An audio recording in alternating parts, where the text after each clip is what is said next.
matin, j'aimerais vous inviter à tourner dans votre Bible, dans la première épître à Pierre, la première épître de Pierre, au chapitre 2. Et j'aimerais qu'on puisse regarder le passage ce matin dans la première épître de Pierre, au chapitre 2, pour pouvoir comprendre les privilèges et les responsabilités de notre vie chrétienne. Pendant près de 21 ans, j'ai vécu comme si Dieu n'existait pas. J'ai été élevé par des athées et j'étais un athée pratique moi-même. Puis lorsque le Seigneur Jésus est rentré dans ma vie, lorsque j'ai expérimenté ce changement de cœur, là, je me suis posé la question, mais quelles sont les responsabilités d'un enfant de Dieu? Qu'est-ce qu'un chrétien doit faire dans son quotidien? Comment est-ce que je dois me comporter? Quelles sont les passions et les désirs qui devraient caractériser cette nouvelle vie-là en Jésus-Christ?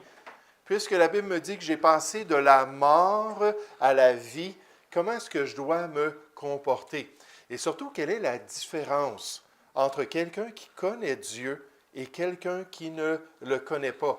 Puis dans le Nouveau Testament, on nous présente dans une multitude de passages ces différences-là qui devraient être évidentes. Par exemple, dans Éphésiens 5:8, on nous dit « Autrefois, vous étiez ténèbres ». Et j'aimerais vous dire, je marchais dans les ténèbres. J'étais un toxicomane. J'avais toutes sortes de gros problèmes dans ma vie. Mais il dit, autrefois, vous étiez ténèbres. Maintenant, vous êtes lumière dans le Seigneur. Quelle transformation! Mais voici la responsabilité. Marchez comme des enfants de lumière. Puis ici, dans notre passage, on fait la distinction entre ceux qui sont dans les ténèbres et ceux qui sont maintenant dans la lumière de Jésus-Christ. Regardez avec moi dans 1 Pierre chapitre 2, à partir du verset 1. 1 Pierre chapitre 2, on nous dit au verset 1, « Rejetant donc toute méchanceté et toute ruse, la dissimulation », puis le mot, ça nous parle de l'hypocrisie, avoir deux visages, pas être transparent, pas être sincère. L'envie ou la jalousie et toute médisance. Rejetez toutes ces choses-là. Désirez comme des enfants nouveau-nés le lait spirituel et pur, c'est-à-dire la parole de Dieu, afin que par lui vous croissiez pour le salut, si vous avez goûté que le Seigneur est bon. Approchez-vous de lui, le Seigneur Jésus-Christ. Approchez-vous de lui, cette pierre vivante, rejetée par les hommes, mais choisie et précieuse devant Dieu.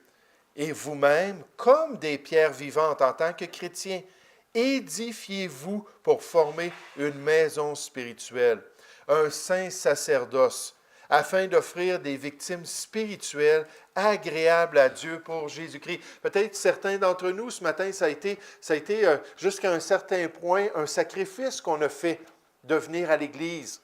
On a payé un certain prix, ça n'a pas été facile de se lever, peut-être qu'on avait mal dans notre corps, peut-être qu'il y avait des problèmes dans notre famille, puis on a dit, je vais aller à l'Église, puis on a offert un sacrifice spirituel au Seigneur, je vais honorer ta maison, puis je vais honorer ce jour saint, le dimanche, pour pouvoir te glorifier et te plaire. Des choses qui sont agréables à Dieu maintenant par Jésus-Christ, car il est dit dans l'Écriture, « Voici, je mets en Sion une pierre angulaire, la pierre principale de la construction, choisie, précieuse. Et celui qui croit en elle, puis Jésus a dit que c'était lui qui était cette pierre-là, si précieuse pour Dieu, et celui qui croit en elle, dans cette pierre, ne sera point confus. L'honneur est donc pour vous qui croyez. Mais pour les incrédules, la pierre qu'ont rejetée ceux qui bâtissaient, est devenue la principale de l'angle dans le plan de Dieu et une pierre d'achoppement et un rocher de scandale. Ils s'y heurtent les incrédules pour n'avoir pas cru à la parole, et c'est à cela qu'ils sont destinés. Vous, au contraire, chrétiens, vous êtes une race élue, un sacerdoce royal, une nation sainte, un peuple acquis, afin que vous annonciez les vertus de celui qui vous a appelés des ténèbres à son admirable lumière. Vous qui autrefois n'étiez pas un peuple, et qui maintenant êtes le peuple de Dieu. Quel privilège dans la nouvelle alliance. Nous sommes le peuple de Dieu. Vous qui n'aviez pas obtenu miséricorde et qui maintenant avez obtenu miséricorde. Le titre de mon message ce matin, c'est « Le peuple de Dieu ». Le peuple de Dieu. Qu'est-ce que ça a de l'air, le peuple de Dieu, d'après la volonté du Seigneur? Comment est-ce qu'en tant que chrétien, on devrait se comporter et agir pour glorifier Dieu ici-bas sur la terre? Comme notre pensée de la semaine nous le disait tout à l'heure, que ce n'est pas assez d'essayer d'espérer que les gens vont désirer Jésus dans leur vie s'ils ne voient pas que Jésus a fait un changement dans la nôtre, qu'il a vraiment transformé notre vie. Et je me souviens, le jour où j'ai accepté le Seigneur, j'ai eu un désir d'aller voir tous les gens de la gang. On était à peu près une trentaine d'hommes. Puis j'ai dit, je vais aller leur témoigner de ma foi en Jésus-Christ. Puis quand ils m'ont entendu, ils n'en revenaient pas.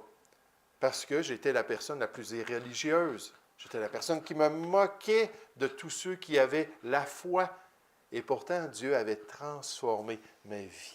Le peuple de Dieu. J'aimerais qu'on puisse prier ensemble, qu'on puisse demander au Seigneur de parler à nos cœurs. Sa parole, elle est vivante, sa parole, elle est efficace, puis que Dieu puisse travailler dans notre cœur pour nous aider à voir quel genre de personne on doit devenir pour la gloire de Dieu. Prions ensemble, s'il vous plaît. Ô Père céleste, Seigneur, merci que tu es vivant. Merci, Seigneur, que tu es agissant dans notre vie. Merci qu'à l'âge de 21 ans, tu t'es manifesté à moi. Seigneur, tu m'as permis de comprendre ton évangile, la bonne nouvelle du sacrifice de ton Fils pour mes péchés. Seigneur, tu m'as aidé à voir que j'étais un pécheur, que j'avais fait toutes sortes de choses mauvaises dans ma vie, que j'avais envoyé promener mes parents à maintes reprises plutôt que de les honorer, que je m'étais livré à la débauche plutôt que de rester dans la pureté, que j'étais un homme qui avait toutes sortes d'idoles dans son cœur. Et Seigneur, tu as mis le doigt sur le bobo. Et tu m'as convaincu que j'avais besoin d'être délivré.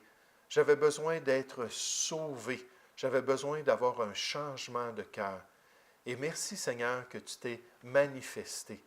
Et maintenant, Seigneur, en tant que chrétien depuis 31 ans, Seigneur, je cherche à vivre pour toi, je cherche à te glorifier et à accomplir ta volonté. Mais Père Céleste, Seigneur, je sais que j'ai besoin d'apprendre de ta parole. Ô Père, chacun de nous, nous croyons que ta parole, elle est vivante et qu'elle est efficace. Seigneur, qu'elle est tranchante, qu'elle touche le cœur et qu'elle transforme nos vies. Puisses-tu l'utiliser ce matin pour juger les sentiments et les pensées de notre cœur. Et puisses-tu nous permettre d'aller de l'avant, étant sanctifiés par la vérité. Seigneur, on remet ce temps entre tes mains ce matin, au nom du Seigneur Jésus. Amen. Mais le peuple de Dieu. J'aimerais juste vous parler des changements que Dieu accomplit quand on fait partie du peuple de Dieu. Quand on rentre dans la maisonnée de Dieu, quand on accepte que Jésus est mort sur la croix, on l'invite à venir dans notre cœur, à nous laver de tous nos péchés pour devenir une nouvelle créature. Puis lorsque ça se produit, la Bible nous parle de changement, et ici, on en mentionne 3 changements. Premièrement, il y a un changement de conduite. Il y a un changement de conduite. Souvent, c'est ça qui est le plus évident. C'est ça, les gens nous voient, on est habitué d'arriver là, avec un gros manteau de cuir, là, puis avec toutes les choses. Là, je me souviens, dans mon dos, j'avais fait faire une peinture de la mascotte d'Iron Maiden. C'était comme un diable, là, puis j'avais ça sur mon manteau de cuir, là, puis là, je me promenais, là, puis j'avais l'air d'un tueur. Là, tout à coup, j'accepte le Seigneur, puis les gens me rencontrent au magasin, me voient à la banque, puis là, ma conduite, puis mon habillement, mon apparence, mes attitudes, tout est totalement changé. Tout est totalement là, révolutionné par la grâce de Dieu. Puis ça, c'est une des premières choses qu'on voit. Un changement de passion, un changement d'affection, un changement d'intérêt, un changement de valeur personnelle.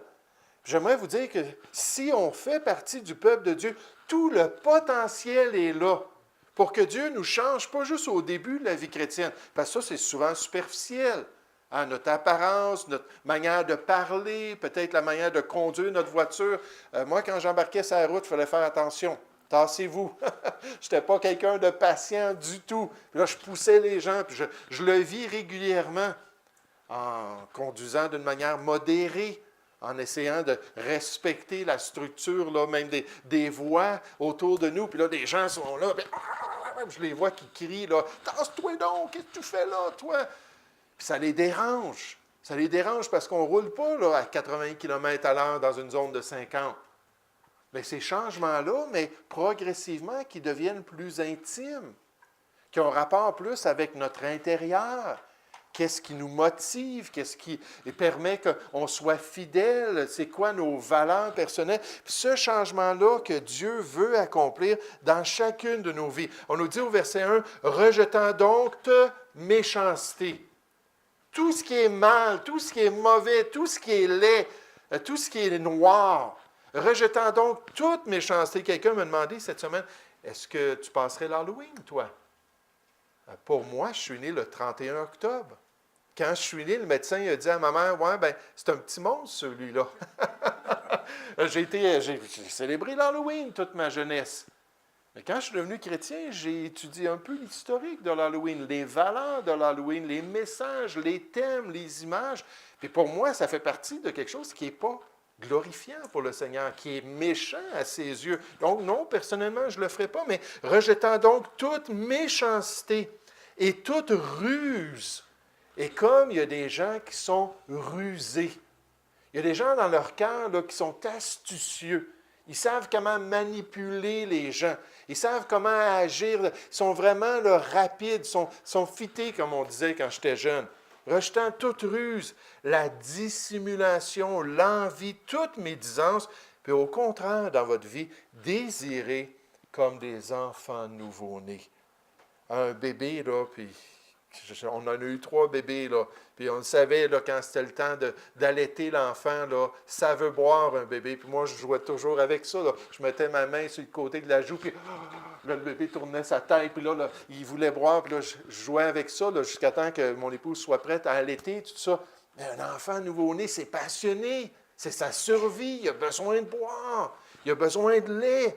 Puis là, ça nous dit spirituellement, est-ce que vous pourriez être comme ça envers les choses de Dieu, puis envers la parole de Dieu? Combien de chrétiens, on a de la misère à faire un culte régulier. On a de la misère à ouvrir la Bible, puis à lire la Bible, puis à apprendre la Bible, puis à dévorer la Bible. La Bible nous dit qu'on devrait le désirer comme des enfants nouveau-nés, ce lait spirituel et pur, afin que par lui, on puisse croître pour le salut qu'on possède en Jésus-Christ. Pourquoi est-ce qu'il y a des chrétiens qui sont stagnants? Pourquoi est-ce qu'il y a des chrétiens qui ne vont pas de l'avant, qui ne sont jamais capables d'avancer, d'être transformés, puis ainsi de suite? Parce qu'ils ne prennent pas le temps à la source de connaître le Seigneur. Puis on nous dit, si vous avez goûté que le Seigneur est bon, approchez-vous de lui. Un culte personnel, ce n'est pas juste la parole de Dieu, c'est le Dieu de la parole. C'est le Seigneur, on s'approche, Seigneur, parle-moi par ma parole, puis après ça, je vais te parler de ta parole. Puis là, on a une interaction avec Dieu. Là, on veut vraiment le connaître, Dieu, de plus en plus. Approchez-vous de lui, cette pierre vivante, rejetée par les hommes, mais choisie et précieuse devant Dieu. Et vous-même, en tant que chrétiens, comme des pierres vivantes, les uns envers les autres. On devrait s'édifier pour former une maison spirituelle, un saint sacerdoce. On pourrait rentrer dans tous les détails de ce qu'on nous dit ici, afin d'offrir à Dieu des sacrifices spirituels agréables au Seigneur. Mais ici, on est en train de nous dire qu'en tant que chrétien, il devrait y avoir un changement de conduite. En tant que chrétien, on a un livre merveilleux qu'on devrait désirer dans notre vie. On nous dit comme ce lait pur, ce lait que Dieu a pourvu, cette nourriture spirituelle. Jésus a dit, l'homme ne vivra pas de pain seulement, mais de toute parole qui sort de la bouche de Dieu. Dieu nous a donné cette nourriture spirituelle et nous a donné cette capacité-là de pouvoir la consommer quotidiennement pour pouvoir être transformé à l'image de Dieu. Avant d'être sauvé à l'âge de 21 ans, ma mère s'en allait en Europe. Je vous l'ai raconté à plusieurs reprises avec son copain. Mes parents étaient divorcés. Mon père habitait dans les Caraïbes, dans les Antilles, puis ma mère s'en allait avec son copain en Europe. Puis elle me donnait un Nouveau Testament. Maintenant, il faut comprendre, mes parents étaient athées, là. Mes parents n'ont jamais voulu parler de Dieu, n'ont jamais voulu parler de l'Église, puis n'ont certainement jamais voulu parler de la Bible. C'était quelque chose qui était stupide, c'était quelque chose qui n'avait aucun sens. Puis elle me donne un Nouveau Testament, puis elle dit, OK, je m'en vais en Europe, souviens-toi de moi. En lisant ce livre, ça va te faire du bien. Puis pendant 6 mois de temps, jusqu'à ce que je connaisse le Seigneur, j'ai ouvert le Nouveau Testament, puis j'ai lu cela avant d'aller travailler. Je travaillais en construction. Puis juste avant d'aller travailler, je lisais cela. Mais j'aimerais vous dire, ça ne m'intéressait pas. Je ne comprenais rien, puis c'était plat. Hein, des fois, je vois les gens qui s'endorment à l'église, ou je vois les gens qui sont là, puis ils regardent l'heure, puis ils ont hâte de finir. Tout ça. Moi, c'était plate. Avant que je connaisse le Seigneur, c'était pas agréable du tout de lire la Bible. C'était pas agréable du tout de considérer ce que Dieu avait à dire. Après mon salut, par contre, je suis revenu à ce même petit Nouveau Testament-là, puis j'ai commencé à le lire. J'ai commencé à le dévorer, j'ai commencé à l'étudier, j'ai commencé à vraiment le mettre dans le centre de ma vie comme étant vraiment le manuel de conseils venant de Dieu. Ce manuel-là pour me guider à savoir comment est-ce que je peux être un bon citoyen dans la société, comment est-ce que plus tard je pourrais être un bon mari, peut-être un bon père de famille, comment est-ce que je pourrais être un bon pasteur. Tout ça parce que Dieu nous a donné ce manuel de vie-là, puis il nous dit, désirez-le. Hein? Ayez vraiment cette passion-là de le lire, ayez vraiment cette passion-là de l'appliquer dans votre vie, puis de le laisser vous changer et vous transformer. Puis Dieu nous dit que ça devrait être une caractéristique de celui qui rejette le péché, qui est celui qui rejette le monde. On a plein de choses à consommer autour de nous. Hein, je sais, il y a des gens qui passent leur temps sur l'Internet. Ils arrivent de travailler, puis s'en vont sur l'Internet, puis tout ce qu'ils voient sur YouTube, toutes les vidéos qu'ils peuvent voir, puis ils passent leur temps à consommer des choses de ce monde qui sont éphémères, qui ne changent rien dans leur vie. Mais la Bible nous présente ce livre merveilleux. Elle nous présente ce sauveur merveilleux. Elle nous dit, approchez-vous de lui. Approchez-vous de Jésus. Approchez-vous de votre Sauveur s'il est vraiment votre Sauveur. Puis ça, c'est un choix qu'on doit faire. Hein, la Bible nous dit que Dieu veut notre amour. Dieu ne désire pas la moitié de notre cœur, il veut notre cœur entier. Mais savez-vous quoi? Dieu nous respecte. Il ne nous a pas créés comme des robots, des automates. Il nous donne la liberté de choisir. Et il nous invite à le mettre dans cette passion-là de notre cœur, à avoir cette relation-là avec lui. Approchez-vous de Dieu, la Bible nous dit, et il s'approchera de vous. Dieu est là, puis il est disponible pour avoir une relation intime avec vous. Dieu est là, puis il désire pouvoir vous affecter, il désire pouvoir vous enseigner, il désire pouvoir vous guider. Puis quand je dis vous, là, je me parle à moi aussi, là, c'est pour chacun de nous. Il n'y a pas d'élite spirituelle, là. Ah, le pasteur, lui, c'est réglé. Il n'y a même plus de nature pécheresse, là. Elle a été irradiée, là. Lui, il est dans l'élitisme chrétien, là. Pas du tout. Chacun de nous, on doit s'exhorter. Chacun de nous, on doit s'exciter à l'amour et aux bonnes œuvres. Puis de prendre du temps avec le Seigneur, puis de marcher avec lui, puis de le côtoyer quotidiennement. Est-ce qu'on est prêt à un changement? Est-ce qu'on est prêt à ce que Dieu enlève des choses de notre vie et les rajoute alors qu'on marche dans les priorités chrétiennes? Mais on voit premièrement ce changement de conduite. Mais Pierre ne termine pas avec ça. Remarquez que la parole nous présente le changement d'honneur. Le changement d'honneur devant Dieu. Là, on ne parle pas de l'honneur des hommes. Si vous pensez qu'en disant aux gens que le fait que vous êtes un chrétien, que vous suivez la Bible, que vous allez à l'Église, que les gens vont vous honorer, j'aimerais vous dire que ce n'est pas du tout le cas. Je me souviens de la première journée où je suis rentré au CRDI en psychiatrie. Je suis rentré pour aller travailler là-bas, d'accord? Juste spécifier, là. Puis je suis rentré là-bas, puis là, j'ai dit, OK, bon, dans quelle section est-ce que je me tiens? Qu'est-ce que je vais faire? Puis ainsi de suite. Là, les gens commençaient à me poser des questions, puis on commençait à discuter ensemble. Puis à un moment donné, quelqu'un a dit, oui, mais dis-toi, là, il dit, qu'est-ce que tu as fait dans ta vie? Il dit, tu es ici aujourd'hui, là, mais tu as certainement fait quelque chose d'autre. J'ai dit, oui, moi, c'est juste une seconde source de revenus, c'est un à côté, là, je travaille à temps plein dans quelque chose d'autre. Il dit, dans quoi? J'ai dit, je suis un pasteur dans une église évangélique. Ah, pasteur? Là, les gens n'ont pas dit « Wow! Bravo! Félicitations! Hey, on est content d'entendre ça! Hey, tu es dans le ministère chrétien, tu es en train de prêcher le message de Dieu, tu crois à la Bible. » Non, l'honneur ici qu'on présente, ce n'est pas l'honneur de l'homme, c'est l'honneur de Dieu. Vous savez, le problème, c'est que des fois, on préfère l'honneur de l'homme. On préfère avoir une réputation parmi les hommes. On préfère que les gens pensent du bien de nous. On n'aime pas ça, se faire rejeter, puis c'est humain. C'est vraiment humain. Mais ici, on nous dit que si on est prêt à changer de conduite, puis si on est prêt à laisser Dieu agir dans cette relation intime avec le Seigneur, qu'à ce moment-là, ça nous donne un honneur à ses yeux. Regardez dans notre passage encore, à partir du verset 6. Car il est dit dans l'Écriture, vous qui croyez, vous qui aimez la parole de Dieu, qui la désirez, qui vous approchez du Seigneur, il est dit dans l'Écriture, voici je mets en Sion. Puis là, on cite l'Ancien Testament, puis une prophétie concernant Jérusalem. Je vais mettre à Jérusalem en Sion une pierre angulaire. Ça, pour les Juifs, ce n'était pas compliqué, c'était la plus grosse pierre dans le coin. Tu venais pour construire ta maison, puis c'était construit avec des pierres. Puis là, tu trouvais la plus grosse pierre que tu pouvais trouver. Puis là, tu la mettais dans un des coins de ta construction. Tu avais déjà travaillé ton terrain un petit peu, tu avais creusé. Puis là, tu amenais la grosse pierre comme ça. Puis à partir de cette pierre-là, tu construisais le restant. Puis la solidité de toute la construction dépendait de la pierre angulaire. Puis là, ici, on nous parle de cette pierre angulaire-là, mais spirituellement. Dans le plan de Dieu, il dit, je vais mettre à Jérusalem une pierre angulaire, choisie, précieuse. Et celui qui croit en elle ne sera point confus. Il ne sera pas confus dans sa relation avec Dieu. L'honneur est donc pour vous qui croyez. Dieu dit, félicitations pour votre choix.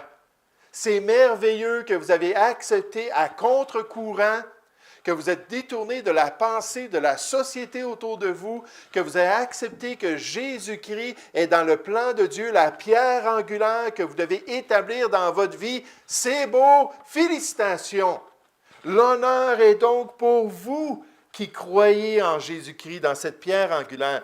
Mais pour les incrédules, la pierre a un double rôle, comme le fondement dans le plan de Dieu pour la vie de celui qui va croire ou pour être un test dans la vie de celui qui ne croira pas. La pierre qu'ont rejetée pour les incrédules, la pierre qu'ont rejetée ceux qui bâtissaient. Imaginez, là, tu t'en vas dans la carrière, là, puis tu vois un immense rocher, là, puis là, tu dis, OK, ça devrait être ça que je prends, mais elle est donc bien cute, cette petite pierre-là. Là, tu prends ton petit caillou, puis tu sais, j'ai trouvé ma pierre angulaire. Puis là, tu viens la placer dans le coin, puis tu commences à construire avec ce petit caillou-là. Vous savez, c'est un petit peu ce que le catholicisme a fait avec Pierre. Pierre, sur cette pierre, je bâtirai mon Église. Alors que Jésus a dit Pierre, sur ce rocher, parce que le mot Pétros de Pierre, c'est un petit caillou. Ce n'est pas sur Pierre que Jésus a bâti son œuvre. Il l'a bâti sur le rocher de sa volonté, le rocher de son message. Peut-être qu'il pointait vers lui-même. Il dit, sur cette pétra, sur ce rocher, je bâtirai mon Église. Puis combien de personnes dans notre société sont prêtes à rejeter Jésus-Christ, la pierre solide, le rocher des siècles, pour pouvoir se concentrer sur leurs bonnes œuvres, comme source de salut, pour pouvoir se concentrer sur la religion humaine, peut-être se concentrer sur leurs ancêtres ou d'autres sources de confiance dans lesquelles ils veulent bâtir leur vie. Puis quand quelqu'un me parle du fondement de leur vie, je leur demande toujours, est-ce que c'est un fondement qui est digne? Est-ce que vraiment c'est un bon fondement pour ta vie? Puis là, on nous dit ceux qui sont incrédules, ceux qui refusent de croire, ceux qui se détournent, la pierre qu'ont rejetée ceux qui bâtissaient, est devenue la principale de l'angle. Dieu ne se soumettra pas à l'homme. Puis Dieu ne décidera pas, OK, bien, tu es un mormon, tu t'es confié dans l'Église mormone, je vais accepter cela comme ça. Comme certains évangélistes le disent aujourd'hui, une foi sincère, ça nous amène au ciel, peu importe l'objet de notre foi. Dieu ne dira pas, OK, tu as cru en Mahomet. puis tu as cru là, dans toutes les différentes pratiques que tu devais faire, je vais te laisser rentrer au ciel. Non, Dieu dit, tu l'as rejeté, cette pierre-là, elle est devenue dans le plan de Dieu la pierre angulaire pour l'être humain. Puis on nous dit, et une pierre d'achoppement et un rocher de scandale. Puis on nous dit, ils s'y heurtent, les incrédules, pour n'avoir pas cru à la parole, et c'est à cela qu'ils sont destinés. Est-ce qu'il y a un changement avec les gens autour de nous? Certainement. Ils n'ont pas le même fondement pour leur vie. Ils n'ont pas la même assurance envers les choses de Dieu. Puis en tant que chrétien, on doit s'appuyer fermement sur le Seigneur. Le changement que la foi va apporter dans notre relation avec Dieu, puis la gloire que Dieu donne à ceux qui marchent dans ses voies, parce que la Bible nous dit que le juste doit marcher par la foi. Il doit croire. Il doit accepter la parole de Dieu. Il doit suivre les instructions du Seigneur dans sa vie. Puis cette foi biblique-là nous permet aussi d'être agréable à Dieu. Un changement de conduite, comme on a vu, puis un changement d'honneur parce qu'on marche par la foi. Dans 1 Pierre, chapitre 1, c'est un gros texte, mais Pierre dit, c'est là ce qui fait votre joie, votre salut en Jésus-Christ, quoique maintenant, puisqu'il le faut, vous soyez attristés pour un temps par diverses épreuves, afin que l'épreuve de votre foi. Pierre parle à des croyants. Pierre parle à ceux qui ont accepté de croire en Jésus-Christ. L'épreuve, le test, la difficulté alors que vous croyez en lui, plus précieuse que l'or périssant. Puis si tu prends de l'or et tu mets ça dans un fourneau, puis tu fais chauffer le fourneau, les scories vont remonter à la surface. On faisait ça avec les métaux précieux pour purifier ces métaux-là. Mais de la même manière, Dieu fait ça avec notre foi. Il nous éprouve, il envoie des difficultés, mais regardez ce que ça va produire. Ça nous dit que ça est pour résultat la louange, la gloire et l'honneur. Un jour, Dieu va nous récompenser. Un jour, Dieu va nous honorer. L'honneur est pour vous qui croyez. Puis il va nous permettre d'être vraiment distingués en tant qu'un peuple qui marchait par la foi. Est-ce qu'on a la foi dans le Seigneur? Est-ce que notre marche est caractérisée par cette foi-là? Puis est-ce qu'on a confiance dans son plan pour notre vie? Vous savez, c'est un incontournable. Si un jour, on veut recevoir la gloire qui vient de Dieu. Un auteur a dit, « Il n'y a pas grand avenir pour un peuple dont la foi s'est finalement éteinte. » Est-ce que ça se peut peut-être que notre foi n'est pas ce qu'elle était dans le passé? Est-ce que lorsque le Seigneur Jésus va venir un jour dans notre vie, peut-être lorsque le souffle de notre vie va quitter notre corps, puis qu'on va quitter ce monde, ou peut-être lors de l'enlèvement de l'Église, la trompette va sonner, l'archange va se manifester, puis on va partir dans les airs. Si vous êtes claustrophobe, puis si vous avez peur, inquiétez-vous pas, tout ça, ça va quitter alors qu'on va s'en aller, projeter dans les nuées à la rencontre du Seigneur. Mais est-ce qu'en tant que chrétien, il va pouvoir dire, oui, tu as encore la foi. Oui, tu es encore en train de croire à ma volonté, puis accomplir mon plan pour ta vie.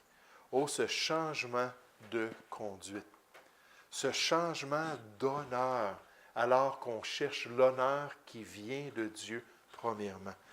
Mais aussi, j'aimerais juste vous faire remarquer dans les Écritures, dans ce passage-là, qu'il y a aussi un changement de statut. Là, ici, je ne parle pas d'une statuette, là, je ne parle pas d'une idole.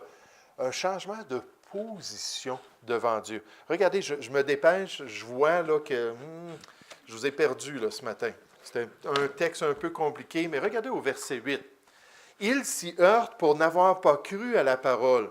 Et c'est à cela qu'ils sont destinés, les incrédules. Vous, au contraire, » puis là, on nous présente qui on est réellement devant Dieu. Quand on est le peuple de Dieu, quand on a mis notre foi en Jésus-Christ, quand on a accepté son salut, quand on est passé de la mort à la vie, cette transformation-là, ça a changé notre conduite, ça a changé notre honneur aux yeux de Dieu. Là, il dit, hey, un jour, vous allez rentrer dans la gloire lorsque Jésus-Christ va paraître. Mais il dit, regardez qui vous êtes maintenant. Vous êtes totalement une personne différente en tant qu'individu. Vous, au contraire, vous êtes une race élue, un sacerdoce ou une prêtrise royale. Hein, Apocalypse 1, verset 4, ça dit que Jésus, dans notre salut, a fait de nous des prêtres et des rois. C'est lié ensemble dans l'Ancien Testament, dans quelques personnages, incluant le Messie. Non seulement est-ce qu'il est un sacrificateur, mais il est aussi un roi. Puis là, Dieu nous dit qu'il nous a donné ces deux positions-là qui sont liées ensemble. On est des prêtres à ses yeux, chacun de nous. Puis on a un sacerdoce qui est royal. On va pouvoir régner un jour. On nous dit une nation sainte, un peuple acquis, afin que vous annonciez les vertus de celui qui vous a appelé des ténèbres à son admirable lumière. Vous qui autrefois n'étiez pas un peuple et qui maintenant êtes le peuple de Dieu. Ça me fait tellement penser, dans 1 Jean chapitre 3, ça nous dit que maintenant, nous sommes enfants de Dieu.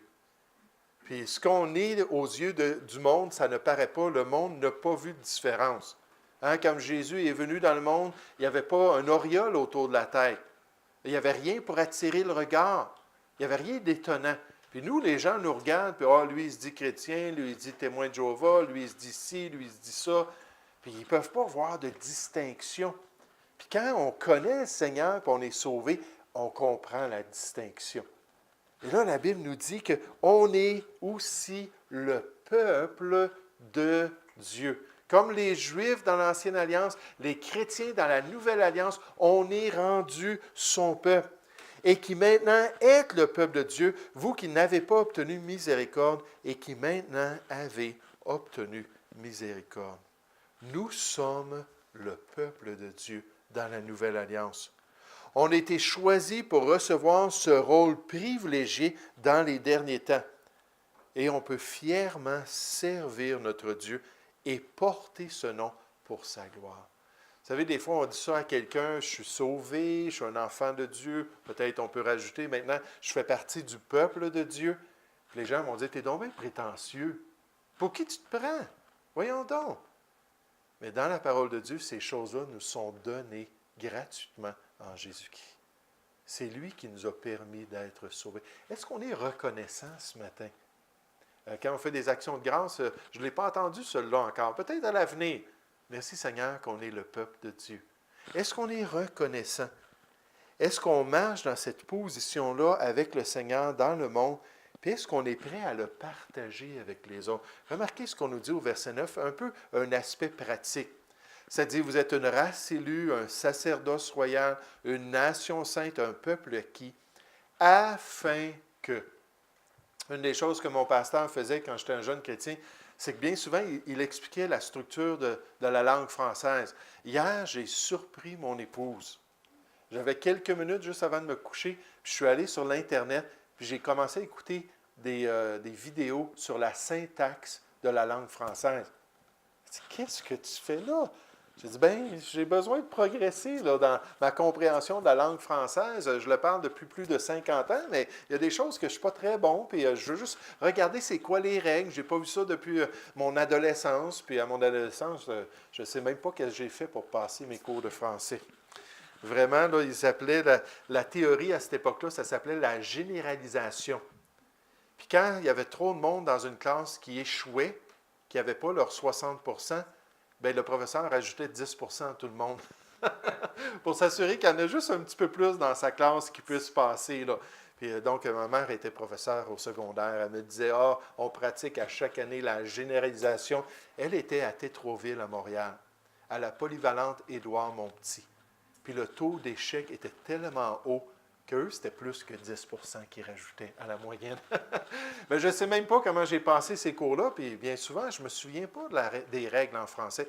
J'écoutais ça, mais mon pasteur aimait ça nous éduquer sur la langue française. Il dit, quand vous voyez dans un passage « afin que », ça nous donne l'objectif du passage. C'est quoi l'objectif? Pourquoi est-ce que Dieu a fait de nous une race élue, un sacerdoce royal, une nation sainte, un peuple acquis? C'est pour qu'on aille le dire aux gens que Dieu est tellement bon, que son salut est tellement merveilleux, puis que Dieu nous a transformés pour faire de nous des gens avec une position différente par la grâce de Dieu. Oui, un jour, je m'attends à aller au ciel. Un jour, je m'attends à rentrer dans le royaume de Dieu, mais savez-vous quoi? Ce n'est pas à cause de moi. C'est à cause de Jésus. C'est parce que j'ai reconnu que j'avais besoin d'un sauveur. Est-ce que ce matin, nous sommes sauvés? Dans notre passage, on montre que pour le peuple de Dieu, il y a un changement de conduite. Puis ça, souvent, c'est plus radical, c'est plus visible. Ensuite, il y a un changement d'honneur. Dieu dit, maintenant, tu fais partie des croyants. Maintenant, tu fais partie de ceux qui ont accepté Jésus dans leur vie. Ceux qui ont mis cette grosse pierre angulaire-là pour construire leur existence sur quelque chose de solide. Puis un jour, je vais t'honorer pour cela. Mais en plus, on a reçu cette position-là d'enfant de Dieu, de peuple de Dieu. Et en tant que chrétien, on devrait être fiers. Pas fiers à cause de qui nous sommes, fiers à cause de la grâce que Dieu s'est manifestée. Pour aller dire aux gens qu'ils peuvent aussi faire partie du peuple de Dieu. Nous allons prier ensemble. Ô Père Céleste, ce matin, Seigneur, un passage un peu plus difficile, un passage un peu plus complexe. Et Seigneur, mais un passage qui est clair. Tu veux honorer ceux qui croient en Jésus-Christ. Tu veux honorer ceux qui acceptent de le mettre dans leur vie et de permettre à Jésus d'être le fondement de leur existence. Une pierre qui est solide, une pierre qui est inébranlable et une pierre qui peut nous permettre de vivre toutes sortes de difficultés, mais restant fidèles par ta grâce. Et Seigneur, tu nous dis, nous sommes maintenant le peuple de Dieu. Merci pour ce privilège. Merci que nous faisons partie de ton peuple. Et merci qu'un jour, on va pouvoir tous se réjouir ensemble du fait que toi, tu as agi dans notre vie, du fait que toi, tu nous as appelés des ténèbres à ton admirable lumière, du fait que toi, un jour, tu nous as sauvés à cause de l'œuvre de Jésus-Christ. Ô Père Céleste, s'il y a quelqu'un ici ce matin qui n'est pas encore sauvé, puisses-tu travailler dans son cœur? Puisses-tu l'aider à voir la fragilité de sa vie? Puisses-tu l'aider à comprendre qu'il y a quelqu'un de grand qui a offert toutes choses pour lui, afin qu'il puisse avoir une vie totalement différente. Seigneur, cette vie que tu compares à une nouvelle naissance, à naître de nouveau, mais spirituellement. Merci pour ce changement de cœur que tu as accompli dans notre vie. Au nom du Seigneur Jésus. Amen.